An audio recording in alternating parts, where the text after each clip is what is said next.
Hello everyone. देखिए, आज मैं आपको लॉ ऑफ केमिकल कॉम्बिनेशन के बारे में बताने वाला हूँ। देखिए, अगर किसी भी रिएक्शन की बात की जाए तो किसी भी रिएक्शन को एक्सप्लेन करने के लिए समय समय पर अलग अलग साइंटिस्ट ने अपनी थ्योरीज को, अपनी लॉ को दिया। तो बाद में कुल 5 थ्योरीज, 5 लॉ ऐसे निकल के आए जो किसी भी रिएक्शन को एक्सप्लेन करने के लिए सफिशिएंट थे। वो लॉ कौन कौन से हैं? पहला है law of conservation of mass, law of definite proportion, law of multiple proportion, law of reciprocal proportion और गे-ल्यूजेक लॉ। तो ये 5 लॉ ऐसे हैं जो कि किसी भी केमिकल रिएक्शन को कंप्लीटली एक्सप्लेन करते हैं। तो अब हम लोग बारी बारी से इन्हीं 5 लॉ के बारे में स्टडी करने वाले हैं। तो आइए सबसे पहले हम लोग law of conservation of mass के बारे में स्टडी करेंगे।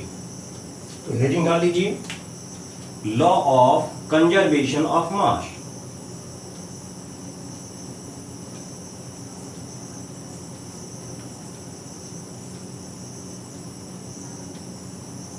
कंजर्वेशन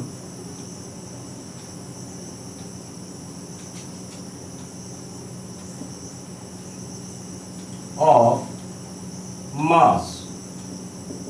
तो law of conservation of mass. देखिए, law of conservation of mass की बात करें तो इस लॉ को एंटोइन लेवोजियर ने दिया था।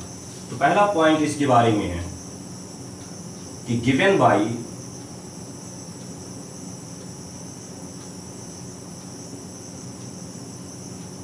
एंटोइन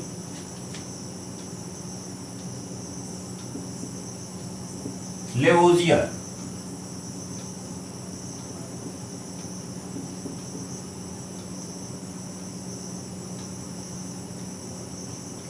अब हम लोग ये देखेंगे कि एंटोइन लेवोजियर का एक्सपेरिमेंट क्या था, किस बेसिस पे इन्होंने बताया कि लॉ ऑफ कंजर्वेशन ऑफ मास होता क्या है।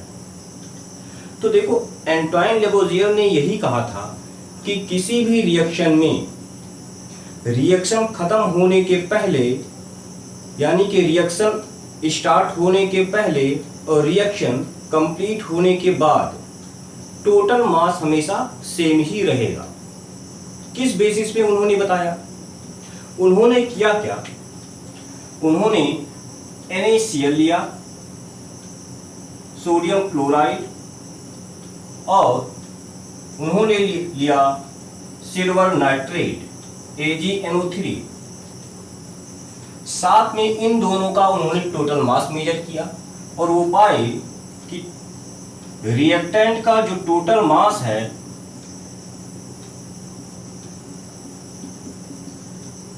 वो आ रहा है 50 ग्राम।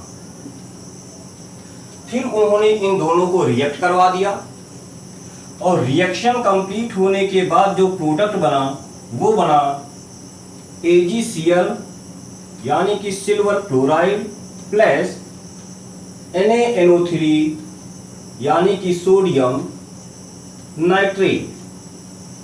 तो रिएक्शन कंप्लीट होने के बाद ये जो प्रोडक्ट बने, उन्होंने इन प्रोडक्ट का फिर से मास मेजर किया। तो उन्होंने देखा क्या कि रिएक्शन कंप्लीट होने के बाद ये दोनों जो प्रोडक्ट बन रहे हैं इनका मास भी 50 ग्राम ही आया, यानी कि टोटल मास ऑफ प्रोडक्ट ये भी 50 ग्राम आया। और यहीं से उन्होंने एक कंक्लूजन दिया। उन्होंने कहा कि इसका मतलब ये है कि किसी भी रिएक्शन में रिएक्शन कंप्लीट होने के बाद और रिएक्शन स्टार्ट होने के पहले जो टोटल मास रहेगा वो हमेशा सेम रहेगा। आप देख सकते हो, यानी कि इस बेसिस पे आप कह सकते हो कि mass of NaCl plus mass of AgNO3 equals to mass of AgCl plus mass of NaNO3। और इनका लॉ क्या था? इन्होंने कहा कि in any reaction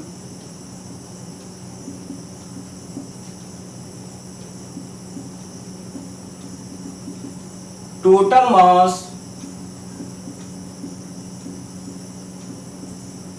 will be same before and after reaction।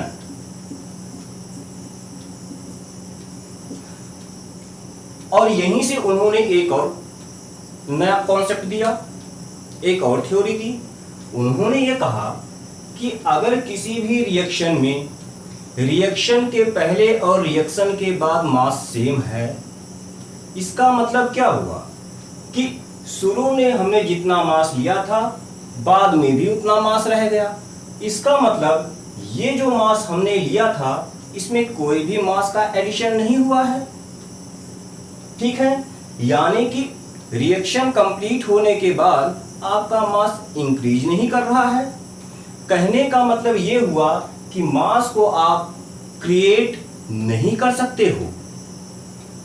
साथ में उन्होंने देखा यहां पे जो मास था वही मास यहां भी रह गया है, यानी कि यहां पे जो मास था वो मास रिएक्शन कंप्लीट होने के बाद डिक्रीज नहीं किया है।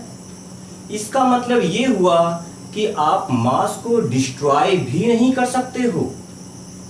तो उन्होंने कहा कि मास can not be created nor destroy.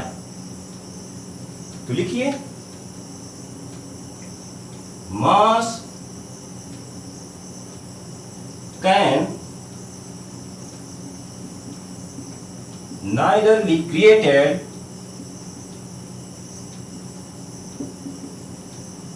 nor destroyed।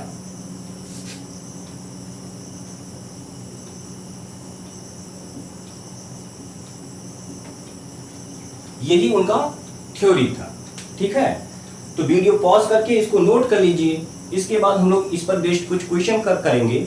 ठीक है, और क्वेश्चन के बाद मैं आपको एक नोट पॉइंट बताऊंगा, वो नोट पॉइंट आप लोग जरूर देखिएगा, इंपॉर्टेंट है। छोटा सा पॉइंट है, एक लाइन का पॉइंट है लेकिन इंपॉर्टेंट है। फिलहाल आप इसको नोट कर लीजिए।